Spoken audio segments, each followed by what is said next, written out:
Assalamualaikum warahmatullahi wabarakatuh.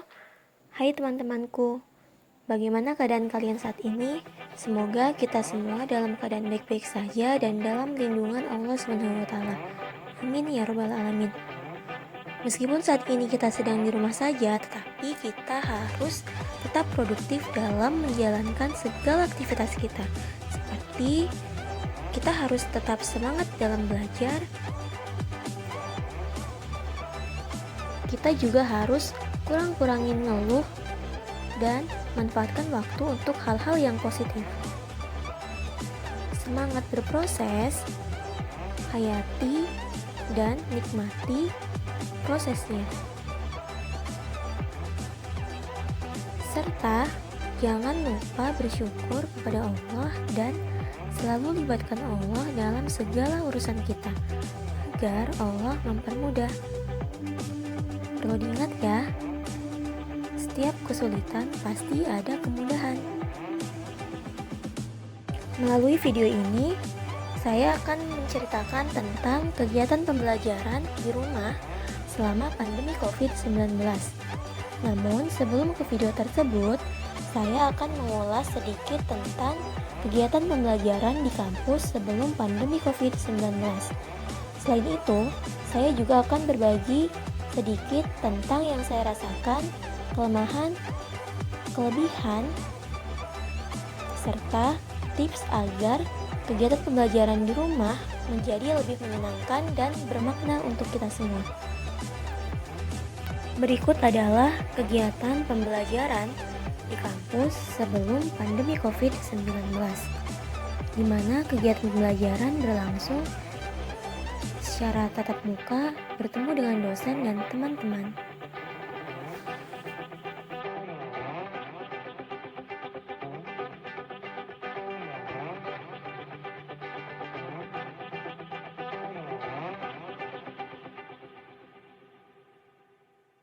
Berikut adalah kegiatan pembelajaran di rumah selama pandemi COVID-19, di mana kegiatan pembelajaran dilakukan secara online atau daring melalui aplikasi WhatsApp, Zoom, Google Classroom, dan Spada Untirta.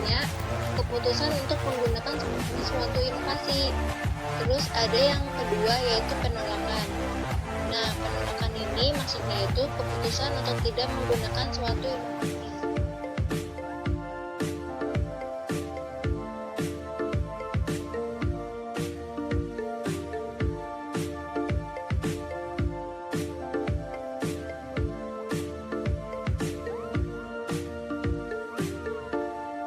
Bagaimanakah perasaan kalian terkait belajar di rumah selama pandemi COVID-19? Apakah terasa menyenangkan, membosankan, ataukah membingungkan? Assalamualaikum warahmatullahi wabarakatuh. Jadi belajar di rumah itu sangat membosankan. Kalau menurut saya, belajar di rumah agak menyulitkan karena di rumah saya agak susah sinyal, jadi agak susah untuk ngumpulin tugas dan sebagainya. Komunikasi sama teman-teman yang lain juga agak susah karena sinyal yang terbatas. Dibanding kalau kita belajar di kampus, kita bisa langsung tanya, bisa langsung kalau kesulitan bisa langsung minta tolong, nggak kayak kalau di rumah kita agak. Belajar di rumah itu menurut saya membosankan, bukan karena tugasnya banyak, tapi karena belajar itu lebih menyenangkan apabila kita sering bertemu dengan teman-teman kita, berkumpul dengan teman-teman kita, sehingga semuanya Kalau yang saya rasakan sih ada enaknya ada nggak enaknya. Kalau yang enaknya itu ya saya punya lebih banyak waktu buat mengerjakan sesuatu yang menurut saya lebih prioritas. Sedangkan nggak enaknya yang kadang kurang efektif pembelajaran pada Zoom atau juga chat biasa di WA ya gitu di grup. Itu sih jadi penjelasan dari Perasaan saya ketika saya belajar di rumah, Tentu saja teman-teman juga sudah pada merasakannya. Yang pertama adalah membosankan, yang kedua timbulnya rasa malas sehingga membuat kita tertidur pulas, dan yang ketiga adalah menjenuhkan sehingga membuat otak kita tidak berjalan. Kuliah online itu menjenuhkan dan bosan dan banyak tugas, kuota limit. Nah, itulah beberapa ungkapan dari teman saya mengenai kegiatan pembelajaran di rumah selama pandemi COVID-19. Menurut saya, kegiatan pembelajaran di rumah selama pandemi COVID-19 memiliki kelebihan dan kekurangan tersendiri tergantung bagaimana cara kita menghadapi situasi ini.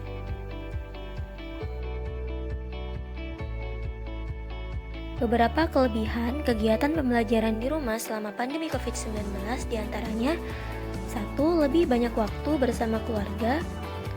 Contohnya kita dapat membantu kedua orang tua kita di rumah. Yang kedua, kegiatan pembelajaran menjadi lebih mudah karena dilakukan secara online dan tidak perlu datang ke kampus. Yang ketiga, memanfaatkan waktu untuk hal-hal yang positif seperti membaca buku, memperbanyak ibadah, serta mengikuti kajian-kajian online. Yang keempat, menghemat pengeluaran.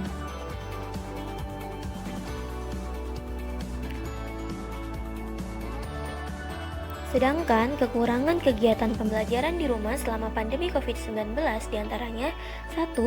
Susah sinyal atau jaringan sehingga kegiatan pembelajaran menjadi kurang efektif dan tidak sedikit mahasiswa yang kurang dapat memahami materi yang disampaikan. Yang kedua, tugas yang diberikan lebih banyak dibandingkan dengan kuliah di kampus pada umumnya. Yang ketiga, tidak dapat bertemu dengan teman-teman secara langsung.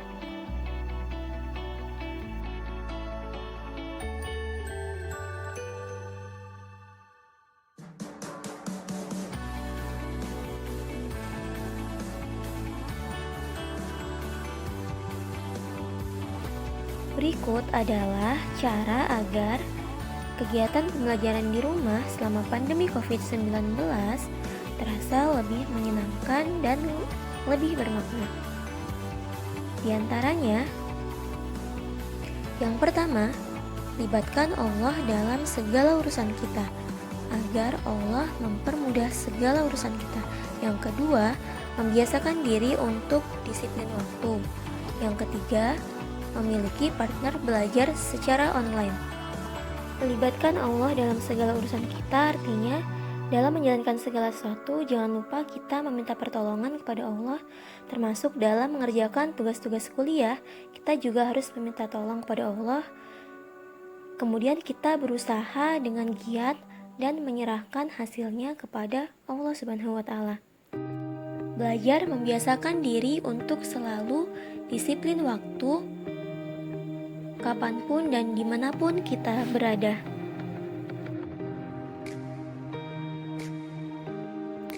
Membiasakan diri untuk selalu disiplin waktu dapat dilakukan dengan cara membuat playlist atau target waktu yang jelas antara tugas rumah dengan tugas kuliah. Bisa mengikuti tugas kuliah sesuai dengan jadwal di kampus. Jangan menunda-nunda dalam mengerjakan tugas kuliah.